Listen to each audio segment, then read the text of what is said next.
Welcome students, once again आप लोग का स्वागत है। कैसे हैं आप लोग? मेरे ख्याल से आप लोग ठीक होंगे, स्वस्थ होंगे और हम लोग पढ़ाई भी कर रहे हैं। चलिए हम लोग आते हैं विजन पॉइंट के इस सीबीएसई पाठशाला पर। हम लोग पढ़ रहे हैं फिजिक्स। मेरा नाम है सैलेम कुमार वर्मा और मैं आप लोगों को पढ़ा रहा हूँ 12th की फिजिक्स, जो कि इलेक्ट्रोमैग्नेटिज्म पर बेस्ड है, जहां पर मैंने सिलेबस का भी डिस्कशन किया था। और अब हम लोग पढ़ रहे हैं इसका 4th लेक्चर, जो कि हम लोग को पढ़ना है कूलम्ब्स लॉ। कूलम्ब्स लॉ क्या होता है, चार्ज के बारे में हम लोगों ने स्टडी किया। बहुत अच्छे अच्छे एग्जांपल्स हम लोगों ने देखे। आप पिछले लेक्चर, जिन लोगों ने अभी इस लेक्चर को, इस वीडियो को देख रहे हैं, वो पिछला लेक्चर जरूर देखें। पिछला लेक्चर आप लोगों को बहुत इंटरेस्टिंग लगेगा और ये भी लगेगा। इससे ज्यादा अगर इंटरेस्ट आपको पाना है तो आप सीबीएसई पाठशाला के नाम से आप सॉफ्टवेयर, वो ऐप डाउनलोड करेंगे, जो कि आपको मिलेगा आपके गूगल प्ले स्टोर पर। आप वहां से डाउनलोड करेंगे, आपको बहुत अच्छी अच्छी चीजें मिल सकती हैं। वहां पर आपको जितने भी लेक्चर हैं 12th के लिए, आपको पूरा फ्री ऑफ कॉस्ट पढ़ाया जा रहा है। इसमें किसी भी तरीके कोई कॉस्ट नहीं है। तो ये पहला ऐप है इलाहाबाद का जो आपको प्रोवाइड कर रहा है फ्री एजुकेशन। तो जल्दी से आप लोग उसको डाउनलोड करें और आप इंजॉय करें पढ़ाई का। किस तरीके से हम लोग सिंपल एग्जांपल्स में फिजिक्स को समझ सकते हैं। आइए हम लोग देखते हैं नेक्स्ट। ये जो हमारे पास है इलेक्ट्रोस्टैटिक्स। इलेक्ट्रोस्टैटिक्स का मतलब होता है इलेक्ट्रॉन, हमारे जो चार्जेस हैं हमारे पास क्या हो, रेस्ट में रहने चाहिए। रेस्ट में रहने के लिए हमारे पास क्या है, रेस्ट में रहेगा तो क्या प्रोड्यूस करेगा, इलेक्ट्रिक फील्ड एंड पोटेंशियल। पहले लेक्चर में हम लोगों ने देखा था, पोटेंशियल पढ़ेंगे, पोटेंशियल एनर्जी पढ़ेंगे। फिर हम लोग पढ़ेंगे, लेक्चर 4 है और मेरा नाम है सैलेम कुमार वर्मा और आप लोगों को पढ़ना है इलेक्ट्रोस्टैटिक्स। इलेक्ट्रोस्टैटिक्स में हम लोग सबसे पहले देखेंगे Coulomb's law of electric force. देखिए चार्ज की प्रॉपर्टी जो हम लोगों ने देखा था, तो चार्ज क्या है, चार्ज किसी भी एलिमेंट्री पार्टिकल का वो प्रॉपर्टी है, बेसिक प्रॉपर्टी, जो इलेक्ट्रिक फोर्स प्रोड्यूस करता है। ये चार्ज का डेफिनेशन था, लेकिन चार्ज का जब डेफिनेशन आया बहुत सालों के बाद, बहुत रिसर्च करने के बाद, बहुत सारे वैज्ञानिकों ने, जो साइंटिस्ट थे उन लोगों ने रिसर्च किया। उसमें एक साइंटिस्ट थे कूलम्ब साहब, उन्होंने बताया कि हमारे पास अमाउंट ऑफ फोर्स कितना आएगा। पहला तो हमारे पास क्या है, चार्ज फोर्स प्रोड्यूस करेगा अपने सिमिलर चार्जेस पर, दूसरे बॉडीज पर, बट अमाउंट कितना आएगा, दूसरे एक चार्ज दूसरे चार्ज पर कितना फोर्स हमारे पास एग्जर्ट कर रहा है, या उनके बीच में कितना अमाउंट ऑफ फोर्स आ रहा है, इसके बारे में हम लोगों को जो स्टडी करना है वो किसने बताया था, कूलम्ब्स ने अपने लॉ में बताया था। तो कूलम्ब्स ने अपने लॉ में क्या बताया, हम लोग जानते हैं कि हमारे पास दो चार्जेस होंगे। दो चार्जेस अगर है हमारे पास, तो किस तरीके से हम लोग चार्जेस को देखेंगे। तो मान लिया जाए, इन्होंने कहा कि हमारे पास दो चार्जेस हैं, एक हमारे पास है Q1 चार्ज, दूसरा चार्ज है हमारे पास Q2 चार्ज।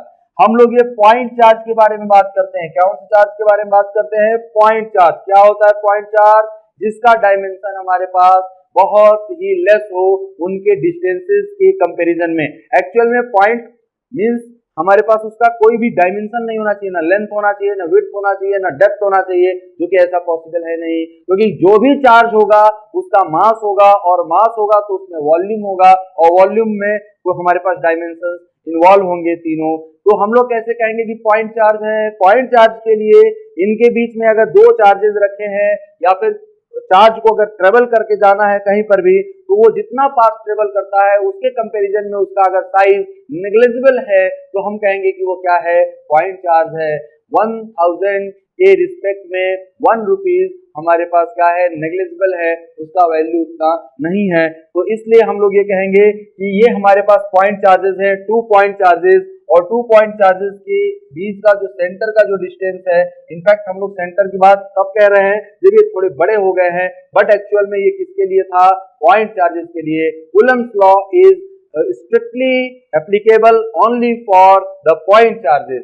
बट अगर हम लोग पॉइंट चार्ज किसको बता सकते हैं, पॉइंट चार्ज अगर उनके सेंटर्स के बीच का डिस्टेंस उनके साइज से बहुत बड़ा हो, तो हम लोग क्या कहेंगे, they are the point charges and their distance between centers is r, then how much force, electric force acting between them, ये किसने बताया, कूलम्ब्स ने। तो क्या बोला कूलम्ब्स ने अपने में, कि इनके बीच में जो रिपल्सन या अट्रैक्शन, देखिए रिपल्सन कब होता है, सिमिलर चार्जेज होते हैं, पॉजिटिव पॉजिटिव होगा, निगेटिव निगेटिव होगा, रिपल्सन होगा। और पॉजिटिव निगेटिव हो या निगेटिव पॉजिटिव हो, देन फोर्स अट्रैक्शन का होगा। इन दोनों सिचुएशंस में जो फोर्स ऑफ अट्रैक्शन या फोर्स ऑफ रिपल्सन है directly proportional to the product of the charges. दो जो चार्ज है हमारे पास उन दोनों के चार्ज के प्रोडक्ट के डायरेक्टली प्रोपोर्शनल होगा और उनके बीच के डिस्टेंस का इनवर्सली प्रोपोर्शनल होगा, स्क्वायर का इनवर्सली प्रोपोर्शनल होगा, यानी इनवर्स स्क्वायर लॉ को फॉलो करता है। सिमिलरली ये आप लोगों ने ग्रेविटेशन में भी पढ़ा था, लेकिन वहां पर सिर्फ अट्रैक्शन फोर्स था। टू मासेस के बीच में न्यूटन ने भी अपना एक लॉ दिया था और न्यूटन ने ग्रेविटेशन के लिए जो लॉ दिया था मासेस के लिए दिया था। सिमिलर था कि दोनों का जो फोर्स होगा उनके बीच में फोर्स ऑफ अट्रैक्शन मास के प्रोडक्ट के टू मासेस के प्रोडक्ट के डायरेक्टली प्रोपोर्शनल होगा और उनके बीच में इनवर्स स्क्वायर लॉ फॉलो होगा। ये मतलब फोर्स को अगर हम लोग बढ़ा रहे हैं, ये मतलब डिस्टेंस को बढ़ा रहे हैं तो फोर्स में बहुत ड्रास्टिकली चेंज होगा और वो स्क्वायर लॉ के बेसिस पर होगा।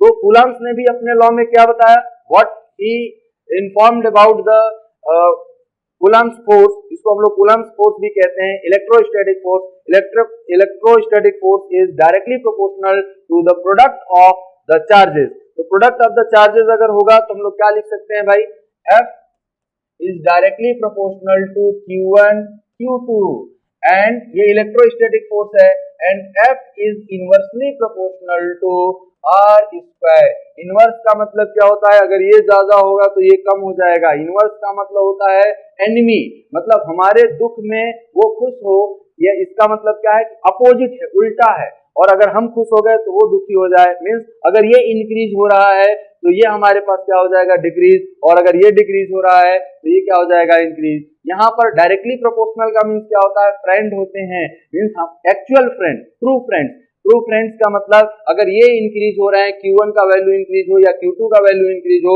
तो F का वैल्यू क्या हो जाएगा, इंक्रीज हो जाएगा। और अगर हमारे पास Q1 और Q2 का वैल्यू डिक्रीज हो रहा है, कोई भी एक डिक्रीज हो रहा है, तब भी हमारे पास फोर्स क्या हो जाएगा, डिक्रीज हो जाएगा। तो इन दोनों को जब कंबाइंड किया गया तो आया F is directly proportional to Q1 Q2 upon R square. और जैसे ही हम लोग प्रोपोर्शनलिटी साइन हटाते हैं फ्रेंड्स, यू नो दैट यहाँ पर एक कांस्टेंट आएगा और उस कांस्टेंट को हमने अगर C से रिप्रेजेंट किया, K से रिप्रेजेंट कर दिया, ठीक है, K Q1 Q2 upon R square. ये जो K है ये कहलाता है electrostatic force constant, electrostatic force constant. This value K is the environment, हम लोग ये कह सकते हैं एनवायरनमेंट, मीडियम। हम लोग ये कहें कि अगर हम लोग पढ़ने वाले लोग हैं और आपने जैसे सीबीएसई पढ़ने पढ़ाने वाले स्टूडेंट हैं और आपने सीबीएसई पाठशाला अगर ऐप डाउनलोड किया तो आपकी एनर्जी जो होगी वो क्या हो जाएगी, इंक्रीज हो जाएगी। एनर्जी इंक्रीज होने का मतलब है आपको अच्छे अच्छे एग्जांपल्स मिलेंगे, मींस ऐसा एटमॉस्फेयर मिलेगा जहां आप स्टडी कर सकते हैं। This values it depend upon K, यही K है हमारे पास। आप भी पढ़ना चाहते हैं, we also want to teach you, but एक ऐसा प्लेटफॉर्म प्रोवाइड कर रहा है ये सीबीएसई पाठशाला जहां पे आपकी एफिशिएंसी क्या होगी, इंक्रीज हो जाएगी। वो एफिशिएंसी डिपेंड करेगा कि हम किस तरीके से पढ़ाते हैं, आप किस तरीके से पढ़ना चाहते हैं और आपने उसको कितना सीरियसली लिया है। तो यहां पर भी देखिए एग्जांपल को अगर हम लोग कोरिलेट करें, यानी F directly proportional to Q1 Q2 and inversely proportional to distance का स्क्वायर बिटवीन देम, एंड ये जो प्रोपोर्शनलिटी साइन हटेगा तो यहाँ पर K की वैल्यू आएगी और ये K अलग अलग मीडियम के लिए अलग अलग होगा। आप पढ़ेंगे बहुत जगह पढ़ सकते हैं, ओ कुछ समझ में नहीं आ रहा, वो तो केवल फॉर्मेट हम लोगों ने लिखवा दिया। अगर इस तरीके से आप पढ़ने की कोशिश करेंगे कि इन्वायरमेंट ये मीडियम पर डिपेंड करता है, मींस दैट वो चार्जेस कहां पर हैं, पढ़ाने वाला कहां पे है, पढ़ने वाला कहां है। मैं एग्जांपल को कोरिलेट करते हुए चल रहा हूं, अगर आप इस तरीके से देखेंगे आप बहुत एंजॉयफुल आप स्टडी कर पाएंगे।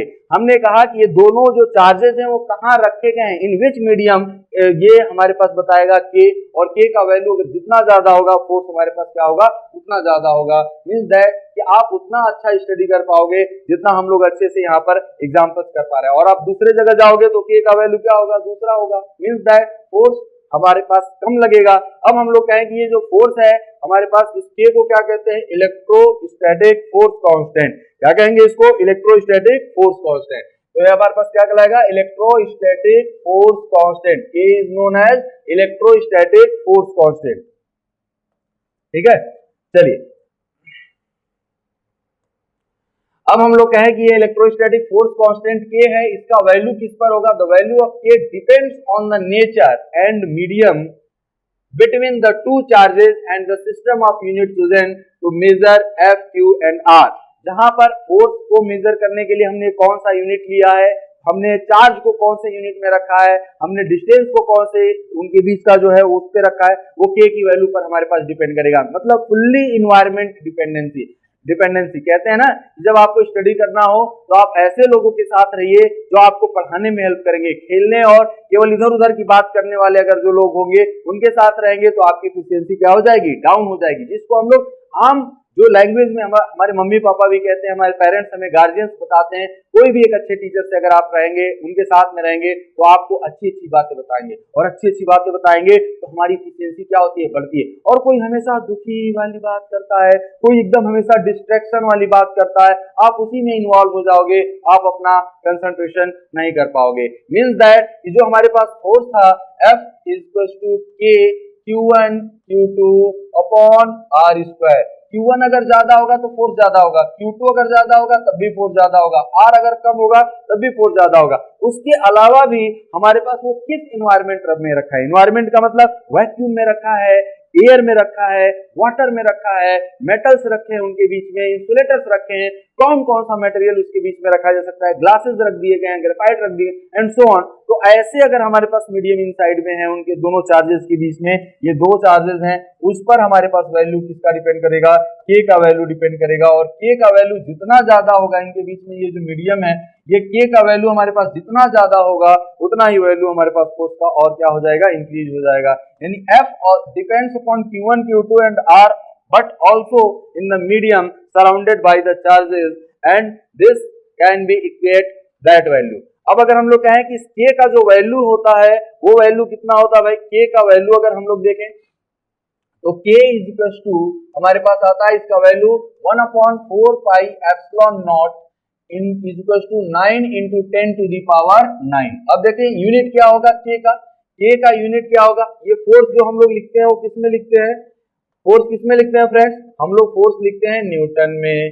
चार्ज किस में होता है? कूलम। ये क्या होता है? मीटर। तो मीटर का स्क्वायर। तो अगर हम लोग ये कहें कि K का यूनिट अगर देख लिया जाए, सिंपल सा डेफिनेशन है, कहीं से भी रटने और याद करने की रिक्वायरमेंट नहीं है।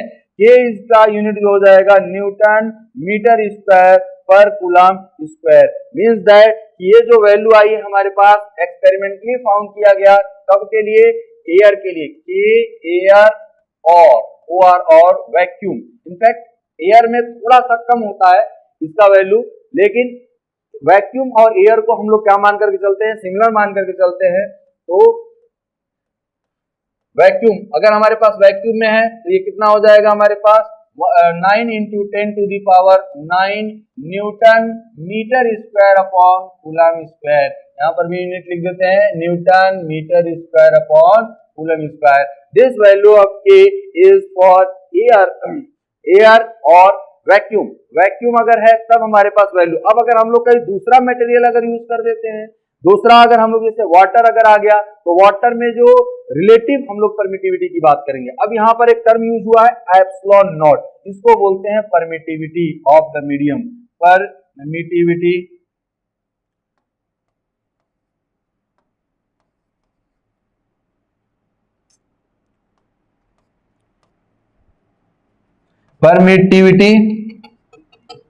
Of the medium. इसको मीडियम का नहीं, इनफैक्ट हम लोग इसको क्या कहेंगे? Permittivity of vacuum. मीडियम में अगर होगा तो आ जाएगा दूसरा, हमारे पास क्या हो जाएगा? वैक्यूम। ठीक, परमिटिविटी ऑफ वैक्यूम। परमिटिविटी क्या है?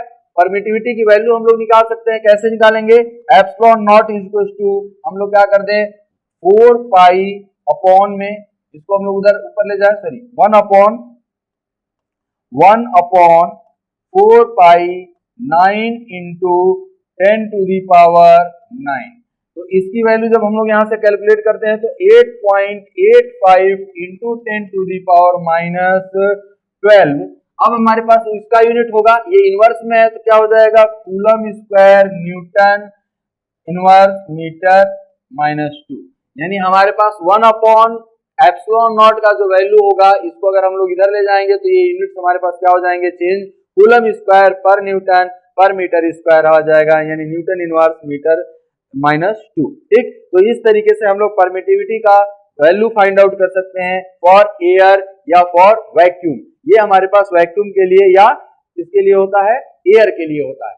इनफैक्ट एयर का वैल्यू, एयर में जो फोर्स होगा वो थोड़ा ज्यादा होगा, बट बहुत कम हमारे पास डिफरेंस होता है, इसलिए हम लोग वैक्यूम और एयर को क्या मान लेते हैं, सिमिलर मान लेते हैं। तो ये चीजें आप लोगों को समझ में आ गई। कूलम्स ने क्या बोला, कूलम्स ने बोला कि हमारे पास कितना अमाउंट ऑफ फोर्स काम करेगा। अगर दो चार्जेस हैं तो इनके बीच में अगर ये सर्टेन डिस्टेंस पे रखे हैं और चार्जेस इनके ऊपर है, तो ये तो बोला गया कि हाँ फोर्स काम करेगा, लेकिन कितना फोर्स काम करेगा ये किसने बताया, कूलम्स ने बताया। और कूलम्स ने ये बताया कि अमाउंट ऑफ फोर्स जो होगा वो directly proportional to the product of the charges and inversely proportional to square distance between them.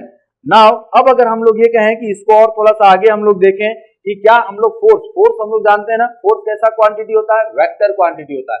Force कितना कैसा क्वांटिटी होता है, वेक्टर। तो देखते हैं हम लोग पहले 1 कूलम इज द अमाउंट। अब हम लोग यहाँ पर कूलम फोर्स को डिफाइन करेंगे। तो आइए हम लोग पहले यहाँ पर देखते हैं, ये हम लोगों ने देख लिया था क्यू एप्सिलॉन की वैल्यू। अब अगर हम लोग ये कहें कि कूलम फोर्स को हमें डिफाइन करना है, 1 कूलम क्या होगा, कि 1 कूलम चार्ज कितना अमाउंट होता है, इसको हम लोग समझते हैं। We know that from the Coulomb's law F is equals to K into Q1 Q2 upon R square. अब देखिए अगर हमने ये कह दिया कि if coulomb Q1 is equals to Q2 is equals to 1 coulomb and R is equals to जो हो गया हमारे पास 1 metre, then the value of force is equal to कितना हो जाएगा, k के बराबर हो जाएगा। और k की वैल्यू कितनी है, 9 into 10 to the power 9 Newton. Means that कि अगर हमारे पास दो चार्जेस है, सिमिलर चार्जेस, अगर वो 1 कूलम के हैं और उनके बीच में हम ये कहेंगे 2 सिमिलर चार्जेस है और उनके बीच का डिस्टेंस 1 मीटर का है, तो उनके ऊपर अगर 9 into 10 to the power 9 Newton का फोर्स लगता है, तो वो दो चार्जेस जो होंगे वो बोले जाएंगे 1 कूलम के चार्ज है। फिर से डेफिनेशन को याद करने की रिक्वायरमेंट नहीं है, we have not to learn this. हमने क्या कहा, हमने कहा कि Q1 और Q2 अगर 1 मान लिया जाए, R is equals to 1 metre, तो फोर्स कितना लगना चाहिए हमारे पास, 9 into 10 to the power 9। अब देखिए सपोज दैट कि 2 सिमिलर चार्जेस हैं Q एंड Q, और इनके बीच में जो फोर्स लग रहा है, ये अगर सिमिलर है, पॉजिटिव है, तो रिपल्सन का फोर्स लगेगा।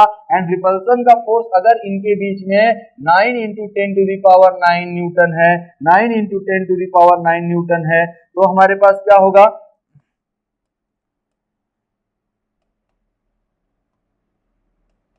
ये दो चार्ज होंगे, ये बोले जाएंगे 1 coulomb. Means 1 coulomb charge is that charge which exert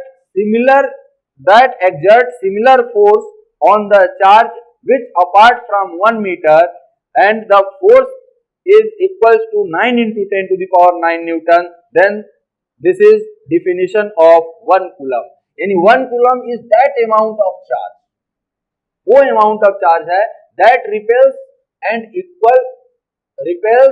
equal and similar charges with a force of कितना, force of 9 into 10 to the power 9, यहां पर लिखना है 9 into 10 to the power 9 Newton when placed in vacuum at a distance of 1 meter। देखिए यहां पर एक statement में थोड़ा सा गड़बड़ है, 1 coulomb is that amount of charge that repels or attracts equal and similar charge that repels or attract equal and similar charge with a force of 9 into 10 to the power 9। अब अगर हमसे केवल ये बोल दे केवल रिपेल करता है, तो हम लोग क्या कहेंगे, रिपेल अगर करेगा तो केवल हमारे पास सिमिलर होना चाहिए, अपोजिट चार्ज नहीं हो सकता। तो इसमें क्या लिखा है, amount of 1 coulomb is that amount of charge that repels equal and similar charge with a force of, that repels, यहां पर ये एंड नहीं होगा, इक्वल एंड सिमिलर चार्ज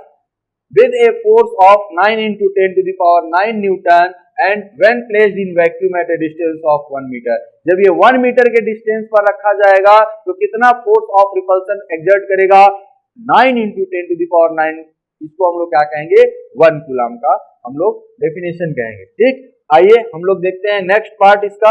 अब हम लोग ये कहें कि जो नेक्स्ट पोर्शन हमारे पास है इसमें हम लोग इसके वेक्टर फॉर्मेट को समझते हैं। तो सबसे पहले तो कूलम्स ने ये बोल दिया, क्या बोल दिया भाई, कि ये दो चार्जेस हैं Q1 एंड Q2 और इनके बीच का जो डिस्टेंस है वो कितना है, सेंटर डिस्टेंस, पॉइंट चार्जेस रखे हैं। पॉइंट चार्जेस मैं बार बार कह रहा हूं, यानी the Coulomb's law is only applicable for the point charges. अगर हमारे पास पॉइंट चार्जेस हैं तो पॉइंट चार्जेस में इनके ऊपर फोर्स होगा। अगर ये दोनों सिमिलर चार्जेस हैं तो इनमें क्या होगा, रिपल्सन का होगा। रिपल्सन का मतलब क्या होगा, ये दोनों एक दूसरे से दूर जाना चाहेंगे, दूर जाने के लिए भी फोर्स चाहिए और दोनों को पास आने के लिए भी फोर्स चाहिए। तो भैया अगर आप मुझे बुला रहे हो तो कितने फोर्स से मुझे खींच रहे हो, और अगर आप मुझे दूर भेजना चाहते हो तो कितने फोर्स से आप मुझे दूर भेज रहे हो। तो ये अब ये इसको रिपेल करेगा और ये इसको रिपेल करेगा, यानी that amount that Q2 will repel Q1 and Q1 will repel Q2। तो रिपेल अगर करेगा तो इनमें जो फोर्स काम करेगा, कूलम्स ने अपने वो बोला कि इनमें जो फोर्स काम कर रहा है F = Q1 Q2, ये दोनों इक्वल होंगे एंड अपोजिट होंगे एट ऑन द चार्जेस। हमने ये कह दिया कि this is the force on 1 due to 2, यानी ये क्या हो गया हमारे पास, ये हम लोग चार्ज 1 मान ले रहे हैं, ये चार्ज हमने क्या कह दिया, 2 कह दिया।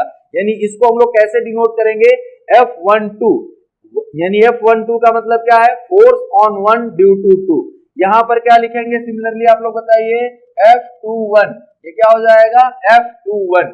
F21 का मीन्स क्या हो गया फ्रेंड्स, ये है फोर्स, हमारे पास फोर्स ऑन 2 ड्यू टू 1। इनका जो मैग्नीट्यूड, इनका जो हमारे पास वैल्यू है ये इक्वल होंगे और अपोजिट होंगे, यानी हमारे पास क्या हो गया, -F21, यानी F12 = -F21 होगा। ये इक्वल होंगे और अपोजिट होंगे, एक दूसरे के ऊपर फोर्स एक्सर्ट करेंगे। यानी मैग्नीट्यूड जो होगा, अगर इसका हम लोग ये कहें F, अगर हम लोग कहें या ऐसे लिखे F12 वेक्टर का मॉड = F21 वेक्टर का मॉड, F21 वेक्टर का मॉड = K के प्लेस पे हम लोग लिख देते हैं 1/4 पाई एप्सिलॉन नॉट क्या है, permittivity of the free space, और यहाँ पे हो गया Q1 Q2 अपॉन R²। ये मैग्नीट्यूड ऑफ द फोर्स होगा, मैग्नीट्यूड ऑफ द फोर्स होगा। क्या सर ऐसा, अगर ये दोनों अगर अपोजिट चार्जेस हो गए, एक पॉजिटिव हो गया एक निगेटिव हो गया, तब भी क्या ये इक्वल एंड अपोजिट होंगे? हाँ बिल्कुल इक्वल एंड अपोजिट होंगे। देखते हैं कैसे हमारे पास इक्वल एंड अपोजिट होंगे। आइए हम लोग इसको समझते हैं। यहाँ पे हमारे पास चार्जेस हैं, ये चार्जेस हैं, ये पॉजिटिव चार्ज, ये हमने कह दिया निगेटिव चार्ज, ये Q2 है, ये Q1 है। यहां से इनके बीच का जो सेंटर डिस्टेंस है, इनके बीच का जो सेंटर डिस्टेंस है वो कितना है, R है।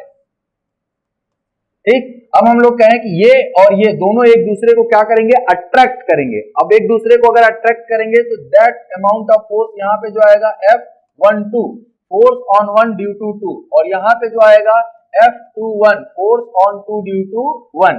ये दोनों देखो एक दूसरे के अपोजिट हैं, इक्वल एंड अपोजिट, यानी यहाँ पर भी F12 vector = -F21 vector, means that ये दोनों इक्वल हैं और अपोजिट हैं, इक्वल हैं अपोजिट हैं, अट्रैक्ट कर रहे हैं। बट देखिए सपोज दैट कि अगर मुझे कोई अपनी तरफ खींच रहा है और मैं उसको अपनी तरफ खींच रहा हूं और वो मुझे अपनी तरफ खींच रहा है, तो दोनों एक दूसरे के अपोजिट डायरेक्शन में फोर्स लगा रहे होंगे, एक दूसरे के अपोजिट डायरेक्शन में फोर्स लगा रहे होंगे।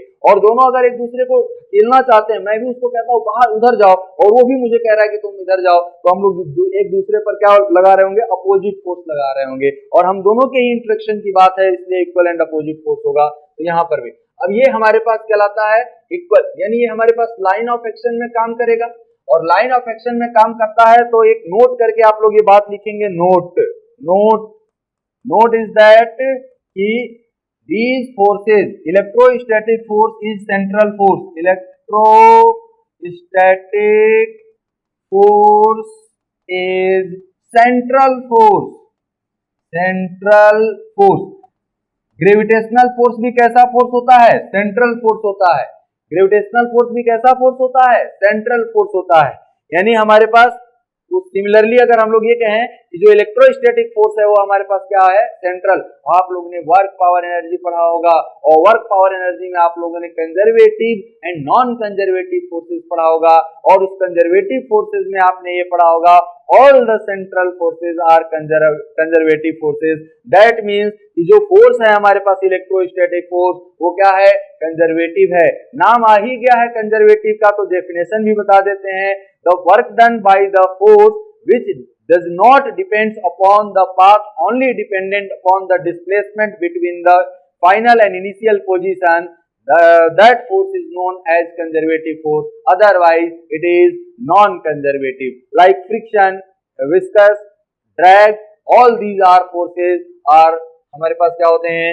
Non conservative. And conservative forces is that कि हमारे पास वो पाथ पर डिपेंड नहीं, वो डिस्प्लेसमेंट पर डिपेंडेंसी होती है, तो हमारे पास क्या कहलाएगा?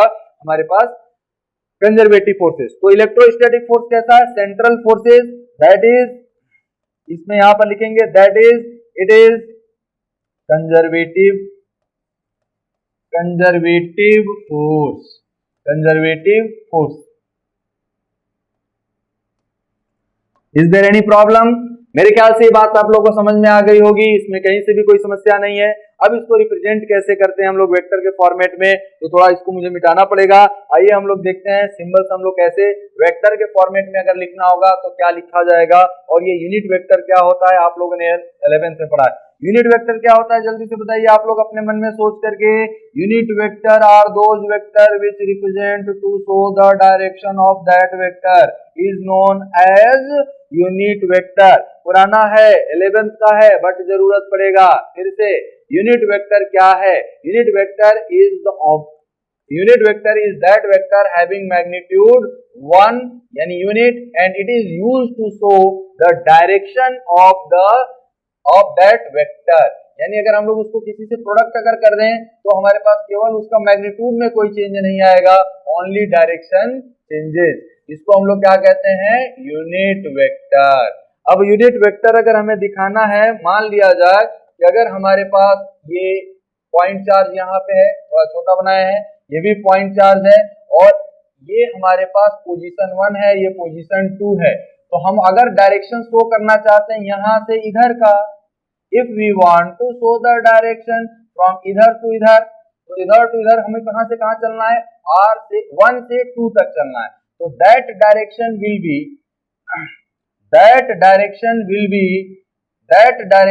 B R12 vector. और इसको अगर हम लोग लिखें यहां से कि R12 वेक्टर का कैप इक्वल टू क्या हो जाएगा? R12 vector divided by mod R12 vector. Mod हम लोग लगाने के लिए क्या कर देते हैं? दो हम लोग वर्टिकल लाइंस को ड्रॉ कर देते हैं, ये मॉड बताएगा। और मॉड कितना है? R के बराबर, यानी R12 vector divided by R। अरे वाह, कितना अच्छा है ना। This shows that direction. ये अगर हमें इसको ये डायरेक्शन अगर शो करना है मींस 1 से 2 की तरफ जो डायरेक्शन होगा, यानी that direction is shown 1 to 2 direction. इसको हम लोग लिख सकते हैं डायरेक्शन, या फिर यहां पर लिख लीजिए क्योंकि इसमें मैग्नीट्यूड भी है। यहां पे ये डायरेक्शन टुवर्ड्स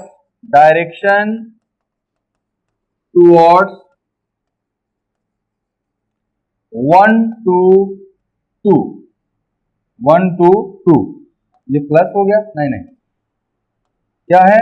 1 to 2, 1 से 2 की तरफ, 1 से 2 की तरफ R12 कैप है और ये इसका मैग्नीट्यूड अगर हमें देखना होगा तो R12 वेक्टर हम लोग लिखेंगे। अब अगर इसी में हमें ये लिखना है फ्रेंड्स, हम डायरेक्शन शो करना चाहते हैं ये वाला, ये डायरेक्शन शो करना चाहते हैं, तो R21 ये किधर से किधर जा रहा है? 2 से 1 की तरफ, तो हम लोग क्या लिखेंगे फ्रेंड्स? जल्दी जल्दी बताइए, आप लोगों को मैंने लिखना सिखा दिया है। ये R21 वेक्टर, आप लोग इससे और अच्छे डिटेल में अगर आप जानना चाहते हैं तो आप डाउनलोड करिए सीबीएसई पाठशाला का ऐप जो कि आपको गूगल प्ले स्टोर पर मिल जाएगा। यहाँ पे आपको free of cost extra energy, extra examples और सब कुछ आपको फ्री में प्रोवाइड किया जाएगा, जो कि जहां पर आप इजीली पढ़ सकते हैं। और ये आपके एनवायरनमेंट को चेंज करेगा। कैसे? के की तरह। के हमारे पास इन्वायरमेंट पे डिपेंडेंट है, तो इन्वायरमेंट को अगर डिपेंड करेगा, हम लोग ये कहें R12 वेक्टर का डायरेक्शन बता दीजिए किधर होगा, R7। अगर हम लोग इसको लिखना चाहते हैं R21 कैप, तो क्या हो जाएगा? R21 vector divided by R21 vector का मॉड, यानी R21 cap equal to R21 vector divided by R। ये हमारे पास डायरेक्शन है। दिस डायरेक्शन शोज, ये डायरेक्शन किधर से है? Direction from 2 to 1, direction from 2 to 1। ये क्या है हमारे पास? Direction from 1 to 2। ये मीन्स दैट कि अगर हमें केवल डायरेक्शन, ये यूनिट वेक्टर है। What is this? This is the unit vector, this is the unit vector. ये यूनिट वेक्टर किस डायरेक्शन? यूनिट वेक्टर किस लिए यूज होता है? To show the direction it have magnitude 1, and unit vector हमारे पास 1 से 2 को दिखा रहा है, और यूनिट वेक्टर 2 to 1 हमारे पास 2 से 1 की तरफ दिखा रहा है। अब अगर हम लोग ये कहें कि यहाँ पर लिखा गया है, देखिए सर, हम लोगों ने लिखा है F12 और यहाँ पर F21 वेक्टर।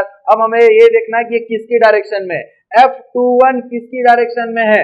F21 1 से 2 की डायरेक्शन में है। मीन्स अगर हमें इसी फॉर्मूले को वेक्टर फॉर्मेट में लिखना होगा, अगर हम लोग यहाँ पर पिछले वाले में भी अगर देखें, तो एक मैं नोट अगर करके अलग से अगर लिखूं, तो देखिए फ्रेंड्स, यहाँ पर एक बात हम लोग को समझ में आया है कि R12 cap is equal to minus R21 cap, R21 cap, R21 cap. Cap है, वेक्टर नहीं, क्योंकि मैग्नीट्यूड हम लोग ने शामिल नहीं किया है।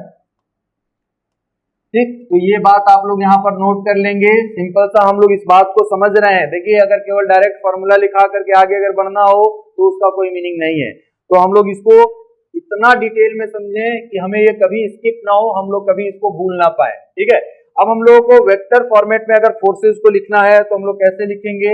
बताइए हमको।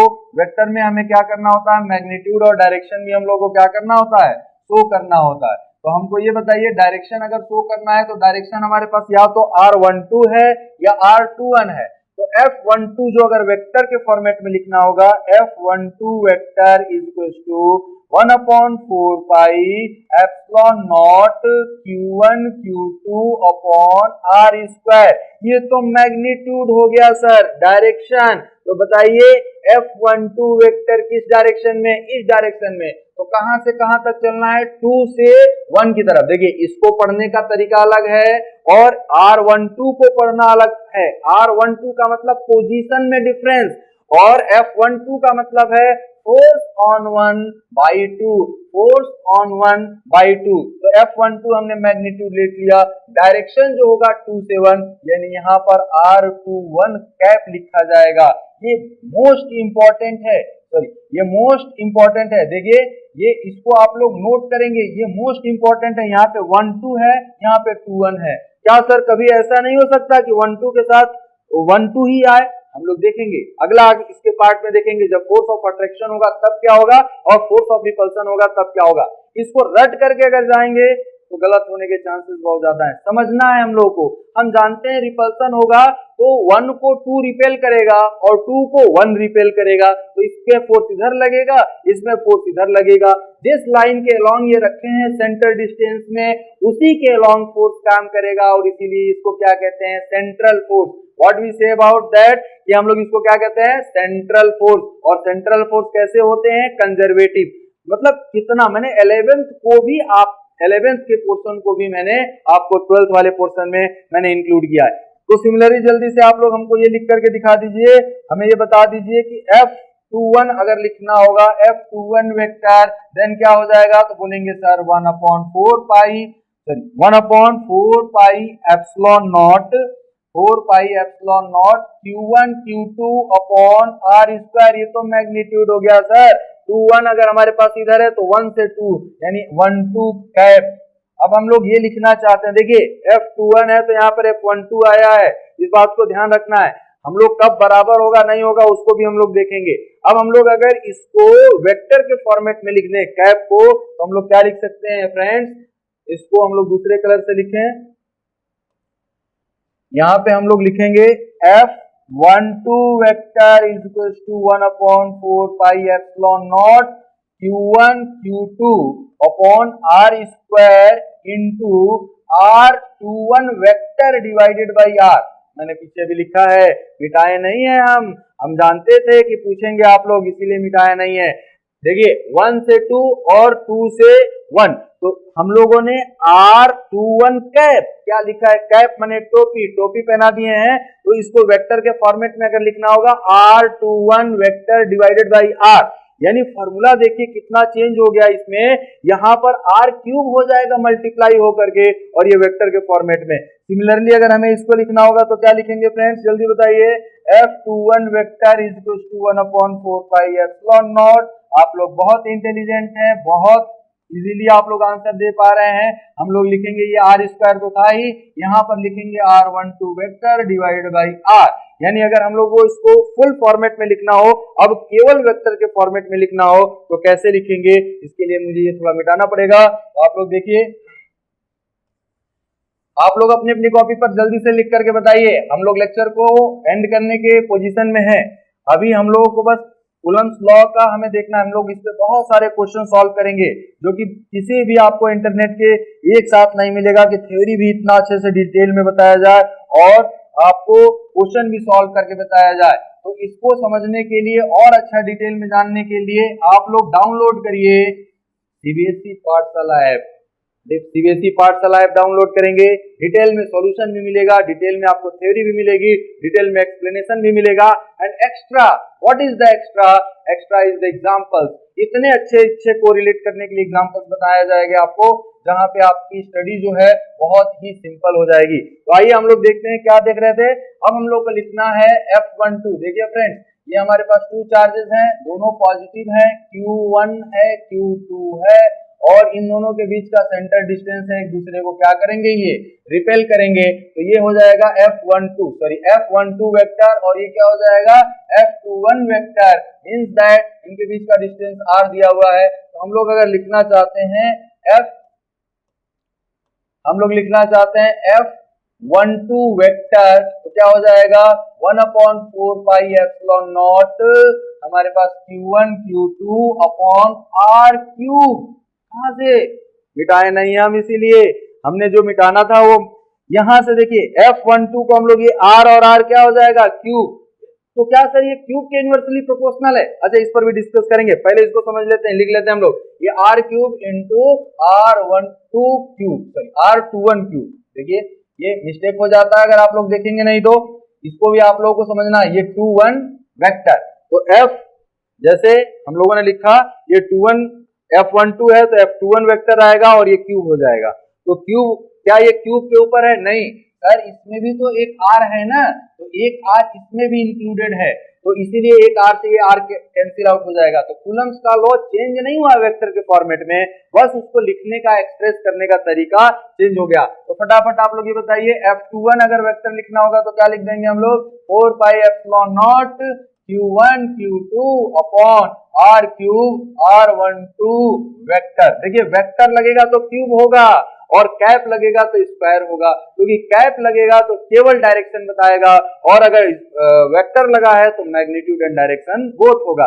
मैग्नीट्यूड ऊपर होगा तो एक मैग्नीट्यूड से एक मैग्नीट्यूड कैंसिल आउट हो जाएगा, तो हमारे पास R स्क्वायर ही है, बस उसको लिखने का तरीका चेंज हो गया है। अब हम लोग देखेंगे कि डिफरेंट पार्टिकल्स कैसे होंगे, तो उनके ऊपर फोर्सेस कैसे लगेगा। तो मैं आप लोगों को एक होमवर्क देता हूं, क्योंकि होमवर्क भी जरूरी है। होमवर्क अगर आप लोग देखेंगे कि अगर आप लोगों को लिखना क्या है भाई, लिखना कुछ नहीं है सर, एकदम सिंपल सा होमवर्क है।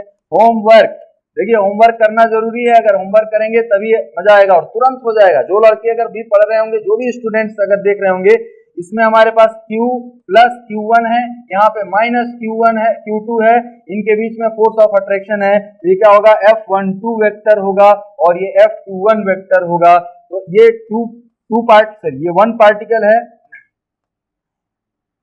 ये 1 पार्टिकल है और ये हमारे पास क्या है 2 पार्टिकल है, ठीक। तो हम लोग ये कहें कि फोर्स ऑफ अट्रैक्शन जब लगेगा, इनके बीच का डिस्टेंस r है, तो इसको कैप के फॉर्मेट में भी लिखना है और इसको वेक्टर के फॉर्मेट में भी लिखना है। तो अब यहाँ पर देखेंगे 1 से 2 जो F12 है 1 से 2 के डायरेक्शन में है, F21 जो है 2 से 1 के डायरेक्शन में है। तो अभी जो हमारे पास आ रहा था 12 के लिए 21 आ रहा है, तो वहां पर 12 के लिए क्या आ जाएगा 12 ही आएगा। तो इसको आप लोग अपने नोट्स में लिखेंगे। मैं जो नेक्स्ट लेक्चर शुरू करूंगा यहीं से शुरू करूंगा और नेक्स्ट लेक्चर में आपके पास बहुत सारे क्वेश्चंस होंगे, बहुत सारी नई नई बातें होंगी और हम लोग बहुत इजी वे में समझेंगे। आप लोग से ये रिक्वेस्ट है कि आप लोग क्या करें, गूगल प्ले स्टोर पे जा करके आप लोग सीबीएसई पाठशाला का ऐप डाउनलोड करें। और अगर आपको कोई भी डाउट है, हो सकता है भाई मन है, कुछ भी डाउट हो सकता है, हम कैसे पढ़ेंगे सर, क्या ये सही पढ़ाया जाएगा, कितना पढ़ाया जाएगा, क्या क्या चीजें हो सकती हैं, कोई भी डाउट हो आप लोग क्वेरी करेंगे इस नंबर पे 7380515253। कितना सिंपल है ना, 515253 याद क्या रखना 7380। इस नंबर पे आप कॉल कर सकते हैं और हमें आप नेट पे सर्च कर सकते हैं visionpoint.com पे, तो आप लोग उसको वहां पर भी क्वेरी कर सकते हैं, देख सकते हैं। तो आज के लिए हम लोग बस इतना ही करते हैं, मिलते हैं हम लोग नेक्स्ट टर्म पे। क्वेश्चंस आप लोग पढ़ते रहिए, हम पढ़ाते रहेंगे, नए नए एग्जाम्पल बताते रहेंगे। Thank you to all of you.